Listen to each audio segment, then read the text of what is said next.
Hey, everybody, it's Melinda Russell with Women's Motorsports Network and the International Women's Motorsports Association. And it's Let's Talk Racing. We're missing Brett, our co host tonight. He had a commitment that ran over what he was expecting. So he may jump in and join us, Allison. I'm not sure, Okay. but if he does, that's fine. But my guest tonight is someone I met a couple years ago, and I've enjoyed seeing her on and off at different racing events. And I wanted to have her on to tell us about her racing experience and her motorsports experience. So, my guest is Allison Marshall McKinney. And Allison, welcome to the show. Oh, thank you. It's so nice to be here. I'm so glad that I get to talk to you. Well, I am too, because I know you have a lot of knowledge and about a lot of different areas that you can share with our listeners. And so, the first thing I want to do is if somebody doesn't know who you are, tell us a little bit about yourself, where you live, your family, whatever you're comfortable sharing, and then we'll go from there. Okay. So Marshall's my maiden name. I put that in there a lot of times when we're talking racing, just so people kind of make the connection and realize that that's my maiden name and that's my family. My husband laughs at me. We've been married 14 years, so he's like, "Aren't you just a McKinney now?" Yes. But I was literally born into racing, pretty much. My parents dated for about 8 years before my mom told my dad that either he was going to take the time during the off season between sprint car races to get married or he was going to need to find somebody else to travel the country with him.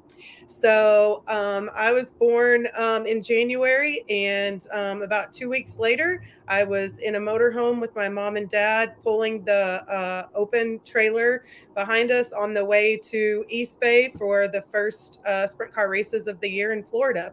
So, dirt racing is in my blood. It's my passion. The dirt track is definitely my happy place. But my dad is Bobby Marshall. I grew up in Texas, in East Texas, Devil's Bowl, where the World of Outlaws first started, where the first race was my dad's home track, and so he was one of the original World of Outlaws, and raced for many years before that when they used to just open up speed sport and look to see who was paying the most money and kind of talk amongst drivers and kind of caravan with each other to the next track. So, but I'm so thankful that I got to grow up in a motorhome, going from one racetrack to the next, and so grateful for the people in our lives who are our racing friends who have literally become our chosen family. So grew up in Texas. My dad quit racing when I was like 6 or 7 when he quit racing full time, and decided to focus more on the family business. My grandparents were starting their own RV dealership. That's what my great grandparents had done. They were kind of expanding that in the Dallas Fort Worth area, just outside of that. So my dad chose to stay home with me and my mom and help build the family business. And so he never really formally retired. He joked about that for a long time, but he just kind of went from racing full time to racing local stuff to eventually he just didn't race anymore. But um, I always knew what my dad had done. I have, some memories, and I'm sure a lot more just stories that I remember hearing and people telling me. But we always stayed very involved in the racing community. So anytime there were any sprint car races anywhere close to us, we were definitely there.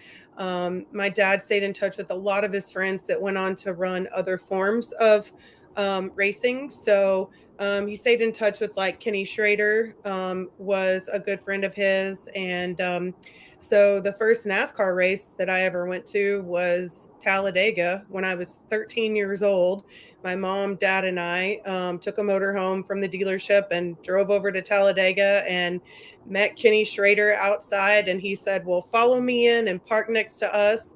And the next thing we knew, we were parked in the driver owner lot between him and I think Dale Earnhardt Sr.'s bus was parked on the other side of us. So Kenny snuck me in the garage. I wasn't really old enough to be in the garage, but snuck me in the garage, and that was my first NASCAR experience. So, but I mean, I grew up in a small town and went to the University of Texas in Austin. My dad had grown up in Austin and was a big Longhorn fan. He always wanted to go to school there, and but he started racing right when he graduated teen, because he was literally 19 years old when he started racing. So, which now sounds so old. My son is 9 and he's been racing since he took his rookie test, his USAC rookie test at 4.5. So, you know, but so he drove let's see, I was in Austin at the University of Texas. I knew I wanted to do something in either sports or music. Those were my two passions. So while I was getting a communications degree, a corporate communications degree, and a sports management and business minor at the University of Texas, internships were the biggest thing that shaped where my career actually led to. So um, my first internship was at Texas Motor Speedway. So I interned there in the PR department for 2 summers, and continued to stay on their event staff. So I would go back and work races, even if it was during the school year, if I could make it up there. So I feel like once you're part of that racetrack family, that SMI family, then they always need extra help for events. You can always go back and lend a hand and work out. So I made a lot of great connections doing that. Worked NASCAR events, World of Outlaws raced there at the dirt track still, IndyCar ran there. So I made so many great connections. I mean, and they have other events too. They have concerts and other things that happen there at the track. So I learned so much about event promotion, about logistics, about putting out fires and solving problems, about customer service and how to work with people. And on top of that, how to expand my writing and really do a lot of press releases and things like that, pit notes during the race, stuff like that. And then the next summer I actually went to New York. I was lucky enough to have an aunt and uncle that live in New York, and they said, come live with us for the summer. The only rule was you just had to get an internship. So my aunt offered to help me with it, but I told her I'm very stubborn and I wanted to do it myself. So I got an internship at Z100, which is the #1 top 40 station in the country. It kind of goes back and forth with KISS in LA, but Clear Channel stations. So I interned a summer there, went to a lot of concerts that summer in New York, and had a great time. But I very quickly realized that the music business was not where I wanted to be, that I really wanted to be in sports and specifically in racing. So after that, when you graduate in May, it's a really bad time to get a job in racing, because if there is a job open, there's a reason that it's open. Right. So someone else must not have done a good job. Right. So when I graduated, I was lucky enough to have met someone who's become a very close friend of mine. She was actually an intern at Texas Motor Speedway the year before I was, and was on paper, we look very much alike. Her dad raced local tracks up around the Dallas-Fort Worth area. So she grew up at short tracks, at dirt tracks. She, passionate about racing and everything, except for she went to Texas A&M and I went to Texas. So we're obviously nothing alike. That was the joke anyways at the time. But Kimberly Miller is her maiden name. Meesters is her married name. So Kimberly had graduated and gone on to work at Las Vegas Motor Speedway, which is a sister track to Texas. And then she had just moved on to the Indy Racing League, is what it was called at the time. So she asked me if I wanted to come and help them out and to travel with them for the rest of the year and to work the IndyCar events that were remaining. So I went to the last, I don't know, like 6 or 8 so IndyCar events that year. They couldn't afford to hire someone else in the PR department, even though they really needed someone else. So they could pay for my travel, though. And I took advantage of that opportunity. My parents helped me out and supported me in doing that. And so I went to those IndyCar events and got to meet a lot of people and, work with the series and the drivers. So I saw different sides of racing than I had been exposed to before. Um, and then that December, I went with my dad to PRI. We were just going up to kind of visit some friends and, go to Indy for a few days. And I lined up some interviews and interviewed with Ganassi and Andretti Autosport. And I actually got offered jobs from both of them to be a rep on the IndyCar side. And then Ganassi actually called me and said they had just created a position at the NASCAR team in Charlotte and asked if I would fly down there and meet with them first to see if I might be interested in that position. They thought I might be a good fit for that. So I had never been to Charlotte before, and I was thinking, sure, I'll take a free trip to Charlotte. Let's Right. go. Don't turn So, anything like that down. right, exactly. So I went and met with the Ganassi NASCAR side, and they offered me that job too. So I had a big decision to make, and I just felt like the Mooresville, Lake Norman area, which is north of Charlotte, that's where I live in Mooresville. Um, that's where pretty much like all of the NASCAR teams are within like a 30 to 50 mile radius of right here. You can literally be to any of them. Right. And just kind of the countryside and everything. We live in a smaller town. We've got some land, a little bit of land, and so it feels more like home to me, where I grew up in East Texas. But we can be anywhere we need to be in 20 to 30 minutes. We're about 20 minutes north of Charlotte. So I really enjoy Indy. I think it's a great city. It's fun to visit, and so many of my people who have become so important to me live there. But I'm a Texas girl. I like snow like once or twice a year. Like I don't like that stuff all the time. So No. I so I took the NASCAR job and moved to North Carolina and ended up meeting an Indiana boy in the NASCAR. Well, at the time it was a nationwide garage area. So I still got my Indiana part, but I met my husband. He was a car chief at the time for Carl Edwards on the 60 car in the actually it was probably the Busch series then with Roush Racing Yeah. at the time. But so let's see. From there, I worked at Ganassi for a year, and I did tickets and hospitality. And so basically, we were like an inside agency for the NASCAR partners. And at the time, they had 3 Cup drivers with 3 major sponsors. It was back when primary sponsors had the whole year. So it Right. was. Yeah. I'm going to tell you how old I am now. It was Sterling Marlin in the Coors Light car, Jamie McMurray in the Haviland car, and Casey Mears in the Target car. And then Big on sponsors. the huge sponsors who brought big groups of people to the track on a weekly basis. They all had their Right. major events that they really built up towards, but they had guests, high level guests at the track every week.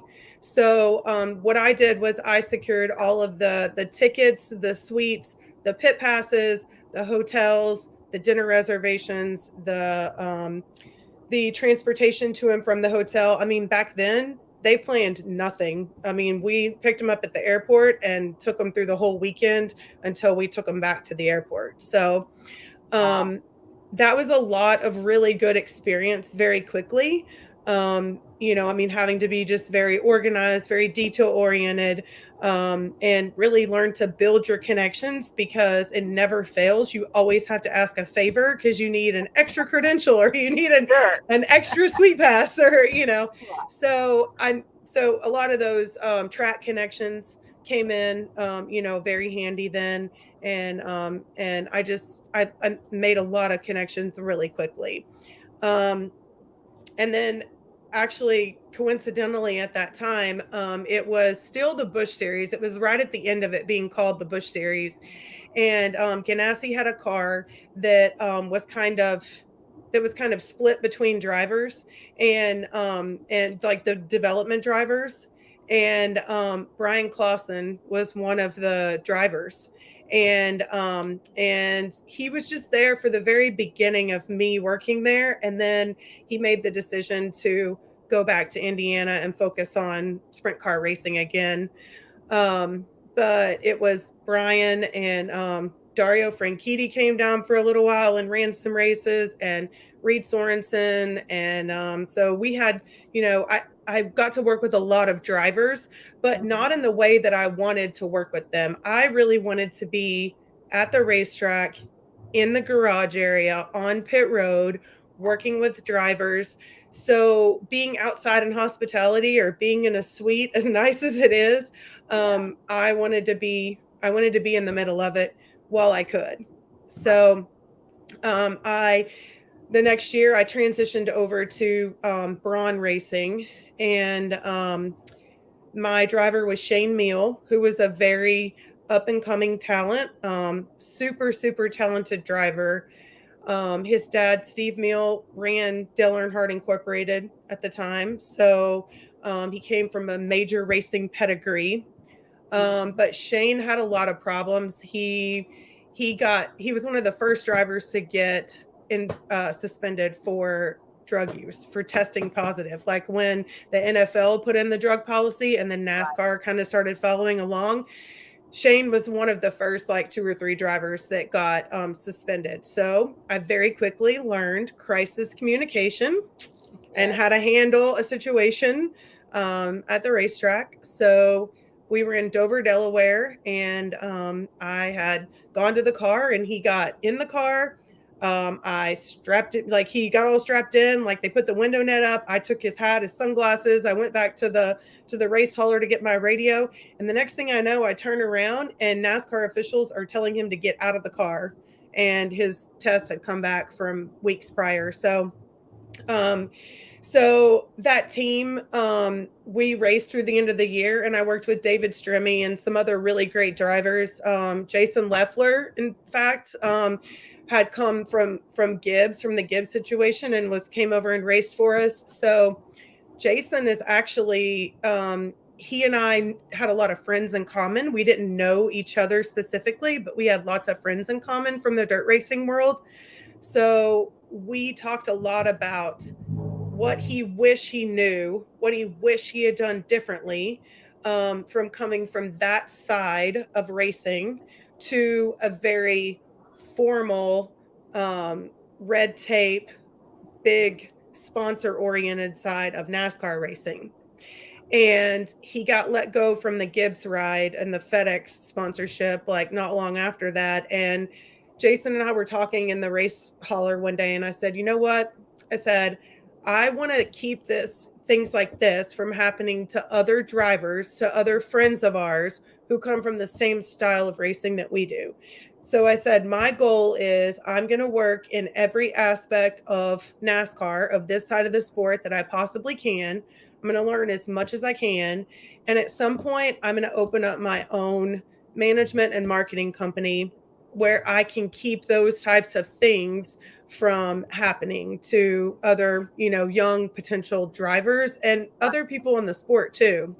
Yeah. So we lost Jason a few years later, and that was something that, not many people knew that's kind of where that came from, or that's where the idea and the conversation first started. But that's always been important to me, that was, it was a goal of mine.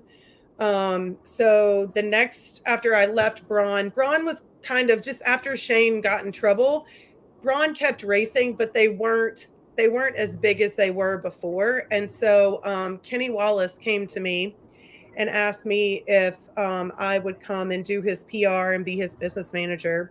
So I worked for Kenny Wallace for 5 years. I was his manager, and I like handled everything for his schedule. Tried to take as much off of his wife Kim as I could, because at the time Kenny was running a full Busch Series schedule. He was running Cup, trying to help Furniture Row build up points to qualify their car for the Cup races for the next year. And he was doing live TV on Sunday mornings. He was doing on Speed Channel. He was doing the live pre-race show. So I helped Kenny with all of that stuff. I secured some corporate sponsorships for him and coordinated all of his schedule and stuff. And he got to the point in his career where he was getting ready to like slow down to start saving money instead of spending money. So he came to me and he said, I love you like you're one of my daughters. And he said, I want you to think about what you want to do in the next step of your career. And we will talk about and figure out what your next step is. Like, I'm not going to leave you in a bad position. I'm going to help you. So I thought about it for a week or so. And at the time, my now husband and I were engaged, and I knew that we and he had a daughter who was very young, but I knew that we wanted to have at least another kid at some point. But that didn't change that I wanted to work in the sport and that I wanted to be, involved in motorsports. So I thought, I want to work for a strong female who knows that you can have a family and still be dedicated to your job and still work in the sport. And so I came back to Kenny and I told him that I wanted to work for Kelly Earnhardt. So she was someone who I was friends with, and we had lots of friends in common. Absolutely. And but I knew that she would understand that position. And so I ended up going to work at Junior Motorsports. Kenny called her and he said, Allison's ready for her next steps. She really wants to work for you. Do you have anything? And it's one of those God things where she said, oh my gosh, I just had a conversation today that we need a sponsor rep who handles everything from A to Z. She's like, can she start tomorrow? So, yeah. So I worked at Junior Motorsports for a little over 5 years. And so I didn't have to go out and sign sponsors, but they would bring me in when they were close to closing a deal with a sponsor. And they would introduce me so that people knew that I'm the one that they would deal with on a day-to-day basis at the racetrack. I would be their main contact. And then I would take over when it came to handling all of the drivers' schedules, appearances, productions, photo shoots, basically fulfilling all of the obligations of the contract and exceeding their expectations. So they want to come back and continue partnerships. So, so I was there for 5 years. When I first came in, Brad Keselowski was driving the Navy car, the Navy sponsored car. And he was the full-time driver. And then they kind of had an all-star car that Cup drivers would run. Dale Jr. would run a handful of races. And then, we would get all these other drivers. So the first thing, Kelly called me in her office. I think I'd been there 2 days, and she called me over the PA system. So I hear it booming through Junior Motorsports. Allison, come to Kelly's office. And I was like, what did I do already? Oh. And so I walked in, and she actually gave me a credit card and asked me if I would go help Brad Keselowski buy some new clothes, because if he wore the same blue plaid polo shirt or button-down shirt to another sponsor event, she was gonna have an issue with that. Um, so we helped Bradley out before he went on to win cup championships and own his own team, you know. Yeah. But I got to Yeah. work with lots of great drivers then. Eric Almirola was there, and then he got a chance to go race for Richard Petty. So when Eric left, we got another all-star car. So that year, I think I had probably like, I don't know, 15 drivers in my car that year. So I had Wow. Tony Stewart, Ryan Newman, Casey Kane, Jamie McMurray. I'm trying to think like who else. I had road course drivers. I had Ron Fellows and Boris Said and Jimmy Johnson. I don't know. We had so many drivers, but it was such a great experience to get to work with that many unique personalities, you know, with such like pedigrees behind them, and they'd accomplished so much. So and then the next big thing that happened was Kelly called me in her office one day and said that the rumors about Danica Patrick coming to NASCAR from IndyCar, that they weren't rumors, they were true, that the deal was signed. She was coming to Junior Motorsports with GoDaddy as her sponsor. And Kelly just said, she said, this is next level when it comes to the branding, the she's not just a driver or an athlete, she's a celebrity. Right. And things had to be done a certain way. Dale was already like that for sure. But he had Hendrick Motorsports that handled, you know, the racing side of his career. Junior Motorsports still managed the branding and the business side of his career. But she was the first driver that we had to make sure that everything went through an approval process that, you know, was very laid out. And so I was the 1 point person for that. When she came over, I had already worked with the GoDaddy people because they sponsored Dale and Brad. So I already had that relationship. But working with Danica, you know, I mean, I was a fan of hers. I watched the Indy 500 in 2005 when she led laps and thought she could legitimately win this race, you know? Right. And then she had won at Motegi. So I just thought, what a great opportunity for not just Junior Motorsports, but for women, you know, to be able to see, for girls to see this on this level. Yeah. So everybody, I think that people were kind of scared of her a little bit at the beginning because she was Danica, you know, Mhm. but we hit it off. We worked really well together. She had actually just hired her first employee that wasn't her parents. About not even a full year before that, she hired her rep from Andretti Autosport, who she had worked really well with. And so her name is Haley Moore. And Haley and I are eerily similar. So we finish each other's sentences. We're very similar in the way that we do things and in the way that we work. And so we became very fast friends. And the two of us kind of double teamed everything Danica related. So it was good because I was here in Charlotte and Haley lived in Indianapolis. So I worked for that period of time for Junior Motorsports. And then there was always a plan from the time that she came in. There was a plan for her to be at Junior Motorsports for a set period of time and for her to move on to Stewart-Haas. It was never, where is she going to go?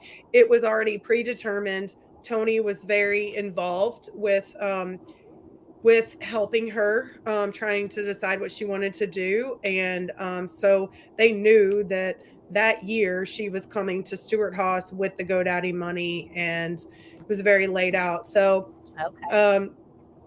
Danica, one day, we were at a racetrack somewhere, I don't even know where we were, and Haley and I were talking, and Danica came in from practice. And she heard us talking about having babies and when we were going to do this. And, you know, we'd both been married for 5 years or so. And she just looked at us and she goes, look, I'm not dumb enough to think that I can operate without at least one of you. So just please don't do it at the same time. So little did she know I was already like 3 months pregnant, and Haley got pregnant very shortly after that. So once she knew that we were both pregnant, she was like, what am I going to do when I get to Stuart Haas and I don't know these people and I don't they don't know me, they don't know how we operate, how our business operates, and Allison's not going to be there because I was a Junior Motorsports employee. Yeah. So she hired me. I was 6 months pregnant, she hired me. And I became her second business manager. Haley gave me some fancy title, but we Haley and I got everything organized, sorted out, like, you know, planned. And then I went on maternity leave and was gone for 3 months. And 3 months later, I came back and Haley went on maternity leave the next day. So, Wow. but I worked directly for Danica for 7 years. So we worked with each other for about 10 years total. But Okay. after she quit racing after the Indy 500, I just told her, I said, you know, look, you're not going to need two of us forever. She was specifically retiring to focus on doing other things in life and to do those things that she missed out on for so many years, Right. the not being able to go to weddings and Yeah. birthdays and other things. So I just told her, I said, I'll work for you as long as you want me to, but don't feel like you have to keep me either. So just, you know, just let's keep having this conversation basically. So um I talked her into doing a podcast. I just kind of threw the idea out there and then she ran with it. So we got that up and going, and we had recorded probably, I think we had like 40, probably 40 episodes recorded and banked. So that was in a good spot. I had kind of finished up a few other big things that we had worked on. And she finally said to me one day, we were flying back from New York from a photo shoot. We were on the plane on the way back, and she said, "You know what? You're not happy if you're not at a racetrack." And I was like, "No." And she's like, "Okay, you're not happy if you're not at a dirt track." And I said, "Exactly." Cuz as much as I love my time in NASCAR, traveling 38 weekends a year for 10 plus years. I mean, I'd Yeah. have to think back and see how long it was. Um, it, you know, I mean, it's great. It's the great experiences, but you can only go to Dover so many times, or, you know, like, I don't just, so I just kind Exactly. of gotten to where it just wasn't my passion anymore. And um, so I basically laid the groundwork over the next few months to be able to start my own company and to focus more on the dirt track style racing. Um, I was very lucky that Danica allowed me to help out my cousin who owns some race teams, some dirt track race teams, and I had introduced her to him and his wife and other friends and family, and so she understood it. She understood that passion, and so she let me help them out on the side and things like that when I wasn't working on her projects. Um, so they were definitely my first client, but my cousin is Richard Marshall. Um, Richard and his wife Jennifer are co-owners of Clausen Marshall Racing with Brian's parents, and that's his sister Taylor McLean, who you've had on here before, is, you know, very involved with the success of that team. And then Richard and Jennifer also co-own Stenhouse Junior Marshall Racing with Ricky Stenhouse in the World of Outlaws side. And my dad raced with Jack Hodenshield for years, and now it's Sheldon that races Yeah. for us. So it's just Yeah.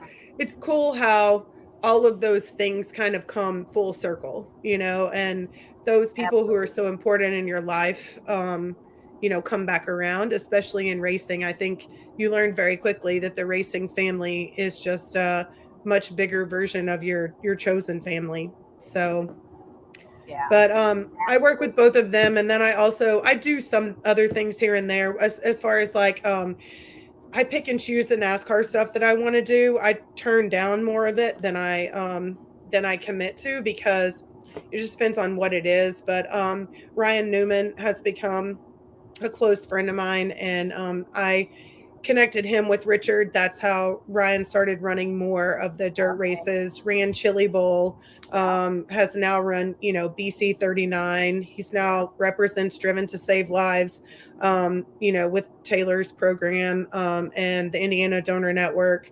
And then I do some event stuff. I really love events, and I love when someone tells me I don't like racing. I love that. I think it's a challenge because I'm like, come to an event, just take it in, and you may not like it, but by the end of the night, you'll appreciate it. You'll appreciate what goes into it. It's a lot more than just turning left. So, so I love that challenge of hooking fans and building events. So I've worked with Matt Wood, who is a team owner and a promoter from out in California, and he already promoted the Hangtown 100 USAC midget event out in California. And last year he started the USAC Nationals, which is a midget and sprint car event at Huset's. Yeah. So I helped him promote that race last year and again this year. So those are my big major focuses. So when do you stop and breathe? Well, I think you can tell from my answer that I don't very often. Yeah, that's what I thought. So, you're a perfect example of, I have so many like younger gals that we interview, and they want to be the next, World of Outlaw driver or this or that. And so many of them say, well, how do I get to be this, or how do I get to do that? And it's all about taking advantage of the opportunities that land in your lap, which, as you said, is a God thing. And it's also making connections, building those relationships. Don't burn any bridges if you can help it. Absolutely. And so and you remind me of a couple other women that I've interviewed, and they've told me the same thing. They started with a free, they worked for free. They didn't get paid for this or that, but they knew that the experience they were getting and the connections they were making in the long run would pay off. Sorry about that. I'm riding in the car if you can't tell. I'll tell you about that in a minute. So the sun keeps moving. But it's what you've just told us in the last 30 minutes or so, what it takes to become what you've done. You had a vision that you someday wanted to have this company of your own, but you didn't start out with that. You worked your way up, you learned your lessons, you learned the processes, you immersed yourself in whatever job you had, and then that gave you now the experience to work for yourself, do the things you want to do and help the people in racing. That's what you've always wanted to do. Yeah, absolutely. I think the two things that I always tell people who, and not just women, but just people who are interested in working in racing, or even just who are starting out in their career, is there's two things. Number one, if the words "that's not my job" have ever crossed your mind or come out of your mouth, racing is not for you. No. Because the thing is, it is all hands on deck. It is even the highest levels, even Hendrick Motorsports, they are very polished, they are very organized, everyone has very clear clear roles that they do. But when it comes to the racetrack and events, you can plan 15 different ways, and the one thing that you didn't think of or that you didn't plan for is what's going to happen. And it's all about being willing to do what it takes to put in those extra hours to support your teammates, because that car crossing the line on the racetrack, the drivers get the glory, but it is so many long hours and so much blood, sweat, tears that lead up to that. So definitely that. And then the other thing is is the, like you said about don't burn your bridges. That's absolutely true in life and in career, because anybody that you think I never want to talk to that person again, you will end up working with them somehow in some way, shape, or form. So that Yeah. and just it's communication. It's learning from, there's been a couple of situations throughout my career, especially when I was younger, that I wished I had done something differently. But I never let that same thing happen to me again. So, where I felt like I had been taken advantage of a business situation where if I was a male, I probably would have been given a bigger commission or, more recognition or a bigger cut or something. But I didn't like it at the time, but I learned from it, and I made sure that I covered myself and the other people that I cared about the next time. So, Yeah. um, but the biggest thing is doing that through relationships.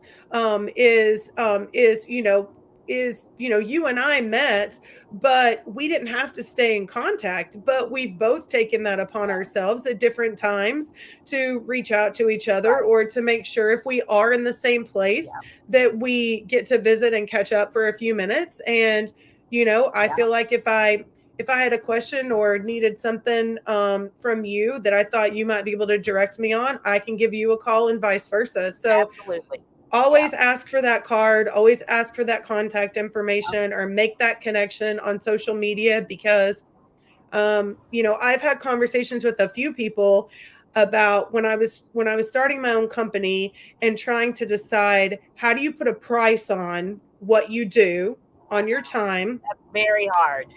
And so I did a lot of research. I talked to a lot of people who were doing similar things, or who had kind of a similar structure, and things to offer. And I wanted to know how they had, come to their pricing and things like that. So I did a Right. lot of research to where I felt really confident when I had to have that conversation with someone, because the first few people I had the conversation with, I was related to.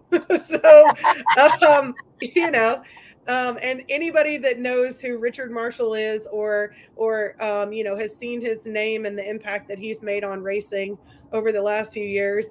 I'm of course biased, but Yeah. the significant impact that he and Jennifer have made, to help build the sport, and to give back and invest in not just drivers, teams, but other people in the sport and Right. sponsors. And so, but he's a very, very smart businessman. And so he asks those hard questions. So I had done my research ahead of time, and I felt confident going in there with him. But one thing I told him is, I said, I'm sure that you can find other people who can do the same things that I can do, as Mm. far as like they could get the same end result, maybe, but they might not be able to get the same quality, or it might take them twice as long to get it done, because they don't necessarily have the same connections that I Yeah. do, that I've built. That's just, it's an experience thing. It's just,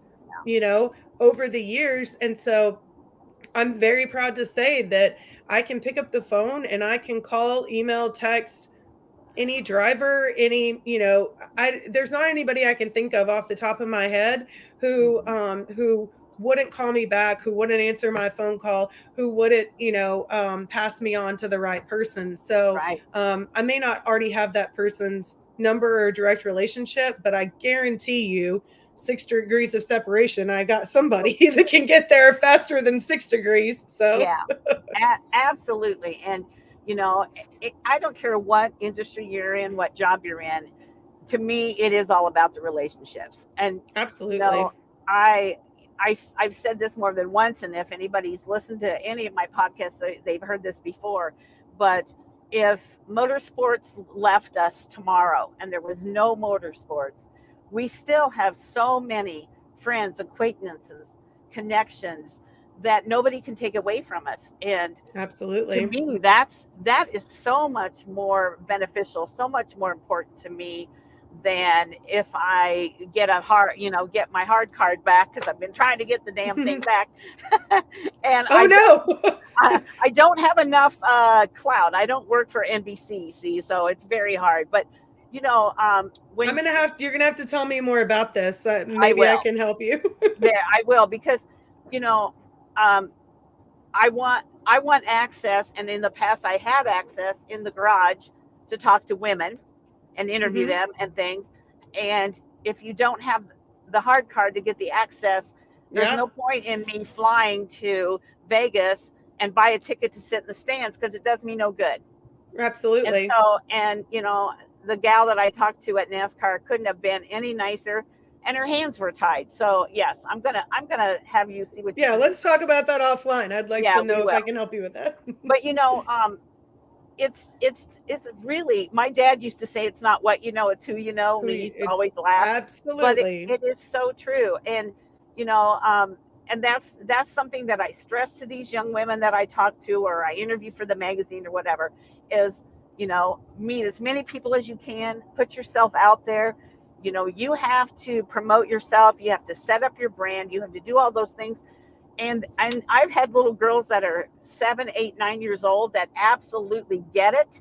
And Right, I've met women that are 20, 30, 40 that haven't got a clue. And they right. they don't get that is so important. And it isn't just women, it's men too. But um, you know, if you want to help yourself, then you need to brand yourself. You need to get out there and do things in your community, and make people want to be a part of your team. So, Absolutely. yeah, Well, and the other thing too, I would say, always make that connection with someone that you cross paths with or work with, even if you think that you're never going to need that or right. you're never going to need to work with them. Yeah, I can't because you stress that never enough know. because, well, and I can't stress that enough because I was lucky enough to, to work for the two biggest drivers from a celebrity standpoint in Right. Dale Earnhardt Jr. Yeah. and Danica Patrick. And both of them, I've experienced things that I never would have thought that a career in racing would have allowed me to do. Danica hosted the ESPYs. I We spent know. a week in LA while Yeah. she went through rehearsals and everything. I mean, she hosted the ACA Country Awards with Trace Adkins. Like we spent a week in Vegas doing that. Yeah. Some of those times where Haley and I would look at each other and be like, this is our job. Like we get They're paid to paying do us to this, do this. Yeah. Yeah. But believe me, we've put in many, many long I know. nights, horrible travel situations, all those other I know. things.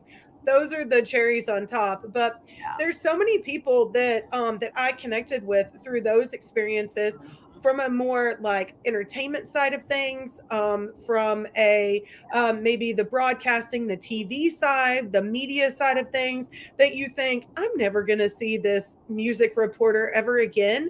And then something happens, and the driver you're working with really loves, that's their favorite artist. And you can pick up the phone and call them and get free tickets and backstage passes, and you're the hero. So Exactly. you just, there's so many different people Yeah. that you may not know it at the time, but the more you talk to them, you figure out why your paths cross with theirs. And again, there's a lot of those things that are just God things, those They are. those people that just come into your life and you just don't know why they're there at the time, but later on it becomes very evident. That's literally how Clausen Marshall Racing started. Yeah. Yeah. And I mean, that started because so Richard Marshall he's my cousin, my second cousin technically. My dad and him were cousins. But he is 14 years younger than my dad. So, or 12 years younger than my dad. So, right when my dad started racing sprint cars, Richard was in school still. and he thought his cooler older cousin, who was, a race car driver. Uh-huh. So when Richard would get out of school during the summer, his dad would take him to meet my grandfather and my dad, and then he would travel with them for the summer, and he would be Okay. extra help. And so that's how his passion for motorsports started in the first place. Wow. Was he was around for the beginning of what became the World of Outlaws. And I mean, he tells such great stories I bet. about, they would race at Devil's Bowl, and then they would have to go to the car wash and get everything cleaned up, but then they'd have to leave and they'd have to drive to Lawton or Kansas City or just wherever they were going. And so my dad would get him on the road, but he would be exhausted, and then he would pull over on the side of the interstate, put Rich in the driver's seat with the like a Class A motorhome. I was sleeping up above the bunk there and pulling the race car trailer, and Richard, who was like 14 and didn't have a driver's license, was driving us down the road to the next track. So, Woo! but he went on Oh, to that other school in Texas. He grew up in yes. Austin and then We went won't to talk about Texas that. A&M. So, but he's was a petroleum engineer. I think petroleum was his focus, but worked in the oil and gas industry and did very, very well for himself. And he called my husband and I one night. We were like watching TV or something, and he called and he was like, "Hey, I got a question for y'all." He said, "The Chili Bowl has always been one of my favorite races."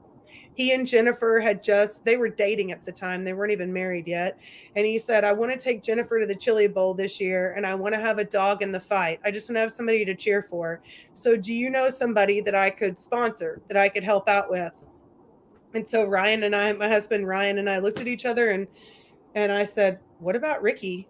Because Ricky Stenhouse Jr. My dad actually raced against his dad at West Memphis years and years ago. And then my husband was at Roush Racing when Jack Roush and Ford hired or signed Ricky to a development contract after he had been racing for Tony Stewart Racing on the USAC side of things. And Ryan came home from work one day and he said, "Jack just hired this kid. And he's going to run ARCA first, and they want to know if I want to be his crew chief."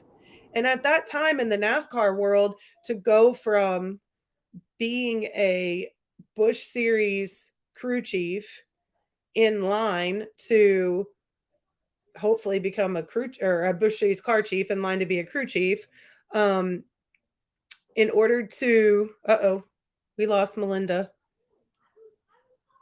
We lost you while you're driving.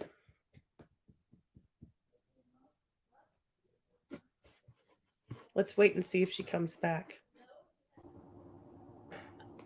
I'm here. Yay! So, I'm gonna stop your story for a minute. Okay. So my husband and I left for Arizona 2 weeks ago yesterday, driving my truck and pulling a little trailer because we last year we lived out there in the winter in our RV.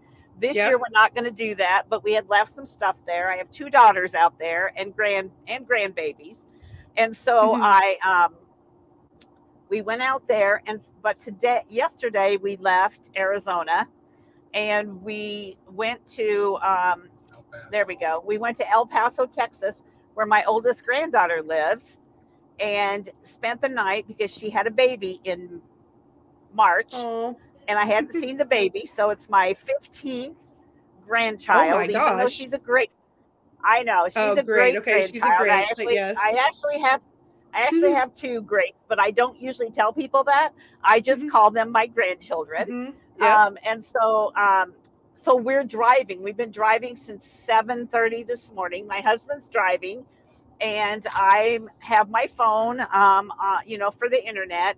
And we were on a great stretch of highway, but every little bit there's like a little blip. So I apologize for that. But we really want to get home sometime tomorrow night if we can, which means a couple of 12, 13-hour days or less. And so Absolutely. anyway, I apologize for that. But No. but you know, You're a road Allison, warrior. I'm a road warrior. My husband's done Yeah, all the both of driving y'all are. today. Yeah, because he's done all the driving today because I had a bunch of things I wanted to get done, and I can work on my laptop in the truck. And then when Yep. it gets dark, I'll drive because then I can't do this. And so Right. he's been great about not swerving all over the road or causing, you know, we've been doing pretty good. But that's why the sun keeps He's a good coming through. chauffeur. He's a great chauffeur. So anyway, I apologize for interrupting you, Allison, and I don't remember where we were with you, Oh, I was what you were just telling telling me you how about. Clausen Marshall Racing got started. Oh Um, yes, so Richard just that's he wanted to get back involved in racing when he was kind of winding down his first career, and so I said, you know, what about Ricky? And so I connected him with Ricky. Ricky was already going to race for the Clausens. For at that time it was Brian Clausen Inc. was the name of the team, and so I yeah, said, you know, he's already got a ride, but I'm sure they can always use sponsorship and partnership. So I didn't even go to the Chili Bowl that year. We were somewhere else. And so Richard and Jennifer went. They sponsored Ricky, ran for the Clausens. They met Brian, Tim, Diana, and they hit it off. And that led to them sponsoring Brian for his Indy 500 runs and uh some of huh, the other endeavors that he did. And then Richard and Brian had the idea and the plan and everything laid out for Clausen Marshall Racing when Brian had his accident. They were going to start the team, announce it over the winter, and start it, launch it the next year at Chili Bowl. So after we lost Brian, Tim and Diana thought about it for a little while and came back and said, you know what, like this is where we want to be. This is where our family is. We want to be at the racetrack. We want to continue fulfilling yeah, Brian's vision and his legacy. So that's yeah, where Clausen Marshall Racing evolved to. And the funny thing is, Tim didn't realize, because I didn't know Tim at the time. I knew Brian and I knew Ricky, yeah. but I didn't know Tim. And so Tim didn't realize until like a few years later, we were either at like Chili Bowl or somewhere, sitting there talking, and he looked at Richard and he goes, "How did we get connected? Like, how did you end up with Ricky?" And Richard looked at me and pointed at me, and Tim said, "Wait, you're Ground Zero?" So they called me Ground Zero for a while. Oh, that's funny. I haven't heard that in a little while, but yeah, I guess you would say my both me and my husband as well. My husband, Ryan McKinney, is the now is the competition director for the Right. SRX racing series. So he Yeah. helped build that from the ground up. So he's been there for 2 years. So we spent a lot of time this summer and last summer driving on the road from Yeah. SRX race to the next, traveling with them. Yeah. So I knew he did that, and I was going to ask you to mention that, so I'm glad that you did. You know that I love that series. I record it because I'm usually at the racetrack when mhm. it's aired, and so yeah, my husband and I watch the SRX, and that's been a fun series to watch, especially with some of those young drivers that are like they're known at their track, but they're not necessarily known other The local places. And heroes. yeah, the local heroes. I love that Yeah. part of that series, and so yeah. So you guys are 100% immersed, and you have a little boy, right? And how old is he? So Colt is 9 now. Okay. So he raced. We started him in quarter midgets when he was younger because we're lucky enough to have a great quarter midget association here. That Bobby Wow. Labonte, the Yeah. NASCAR driver, started for his when his kids were racing years ago, and Yeah. so we ran quarter midgets for a couple years just to kind of teach him all of the you know, the rules and things like that, and then we moved him to dirt as quickly as we could. So Uh he huh. races every week at Millbridge. Yeah. We're lucky enough to have Millbridge Speedway here, Nice. so he races box stocks at Millbridge Speedway. So it's pretty cool that you can watch a 9-year-old race on Dirt Vision. You know, the It is. same place that you can watch the World of Outlaws. So It um, really is. And you were at I Eagle was Creek.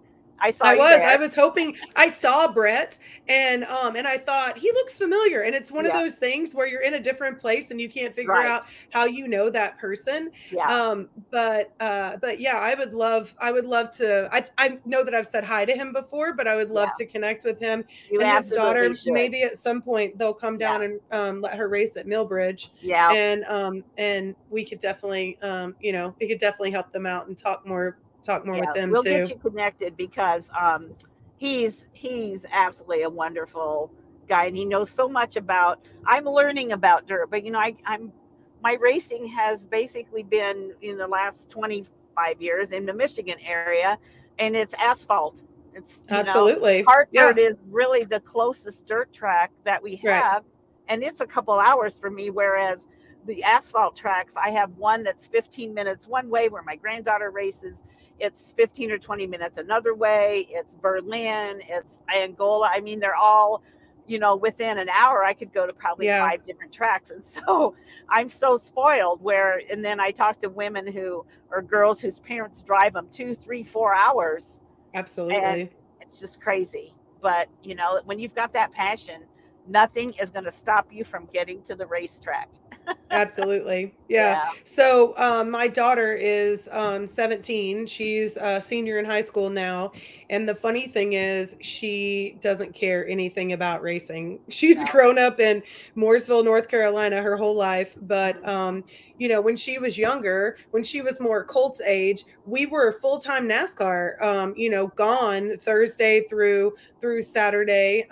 So, she didn't know as many of the people. So what you and I were talking about earlier, how if it all went away tomorrow, you would still have those relationships. Right. She doesn't have as many of those relationships. She's gone to the track more in the last couple of years and she's Mhm. starting to see that. But I actually told her one time, I said, I go to the racetrack just as much to see my friends and my family Absolutely. and to Yeah. spend time with them Yep. as I do the racing. I said I truly enjoy the racing and Yeah. and I'm super competitive and very passionate about that. But sometimes, it's more about you can make a bad night on the track, a good night at the track with the people that Absolutely. you get to see and catch up with and Yeah. and hang out with. So it's more Yeah. about It, those it's relationships. it's like family reunion. Absolutely.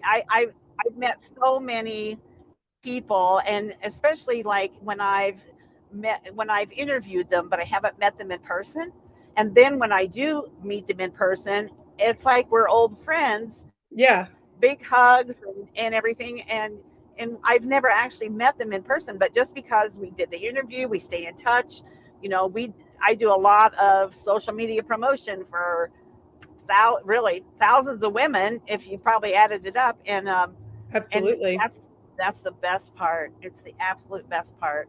So, well, My Allison, dad used to say go ahead. he would say, "That's my oh yeah, that's my friend so and so." And I would say, "Do you really know them or are they your Facebook friend or like I just need to know how do you know these people because uh, that was huge for him. He wasn't really good with the technology, but in the last few years, his passion was the history of racing, the pictures, telling the stories, and he just mhm, started on his own Facebook page posting. He would post a picture and then he would tell this whole background story that went with it. And people really enjoyed it. And he was trying to yeah, accept all these friend requests and he didn't know these people. And luckily, a friend of his suggested, why don't you start a group where people can join it, but you don't have to friend all of these people that you yeah, don't know. And he said, well, I don't know how to right, do that. So the guy set it up for him and it's called Real Open Wheel Racers or yeah, Real Open Wheel Racers. And it just started as a way for my dad to post his pictures and tell his stories and there's other people that can contribute to it. But at one point he said to me, my mom and I have talked about reprinting some of his t-shirts. Some friends and family have uh-huh, asked us if we could do that. And he said I mentioned something on there and these people really want t-shirts. Do you know like when we can have them? And I said, well, like how many people are you talking? Like how many people are in this group? And he was like, well, I don't know. How do I tell that? So I said, well, open your computer and show me. and they have like 13,000 people in this group that it's grown to. So, Wow. yeah. So, I mean, I had no idea that it had grown to that, but we unfortunately lost my dad a couple of days after Christmas this past year, Oh, I'm and sorry. just oh, thank you. But just seeing the impact that he had on so many people who he may not have ever personally met, um or Right. been in the same place with, but were fans of his, or maybe even people that were fans of his from when he raced, and they would say, I used to wait at Devil's Bowl and to get your autograph, and I never saw you leave until you signed every single one. And Yeah. I but it was hard to read right after we lost him, but a few days later I actually found a lot of comfort in it, and reading the stories and how he impacted people's lives, through that. So I definitely got He left you a my gift, oh, for sure. I Allison. definitely He got left my you a gift. Uh-huh. absolutely.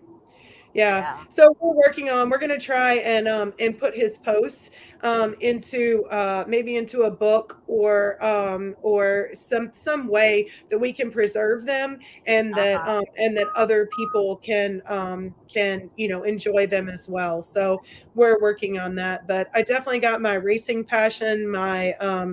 ability to talk and tell stories from him, that's for sure. Yeah, absolutely. I've just so enjoyed.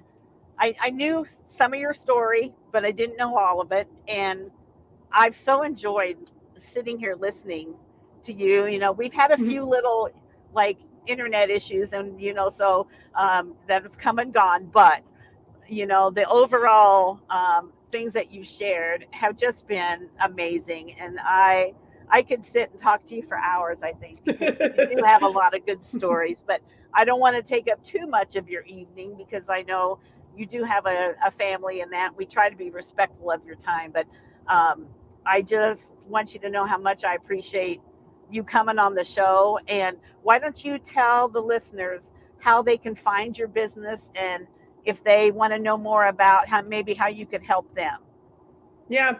Um, Actually, because I've been so busy working on events and working with people, I haven't even set up like my own website or anything. I just don't have a need for it right now because No. I'm so busy as it is. But I use my personal social media for most of those connections. Okay. So and that's why I put my name on the screen the way that it is, Yeah. because that's how my Facebook is, Allison Marshall McKinney.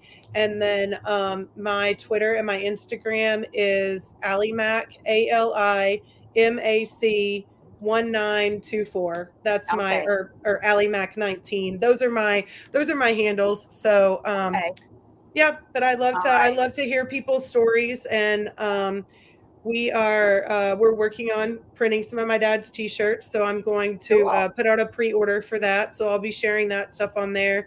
And I just submitted a new letter of consideration to the Sprint Car Hall of Fame Oh, for good. my on my dad's behalf, so that's being shared with the voters and everything. Okay, So good. so hopefully, Yeah. we can continue to honor his legacy along with Brian's, and the rest of our friends that we've lost in the sport that we Yeah. love. So, Right.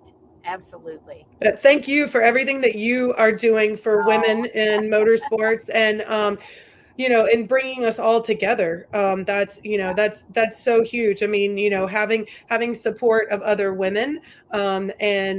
and being able to bounce ideas off of each other, and other people that understand your passion for the sport is huge. So let's Yeah. continue to I build that. appreciate Let that. me know Thank how I you. can help you.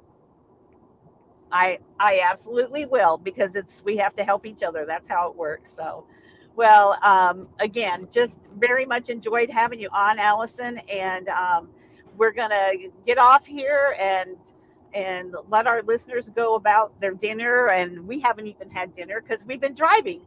Oh So, my gosh.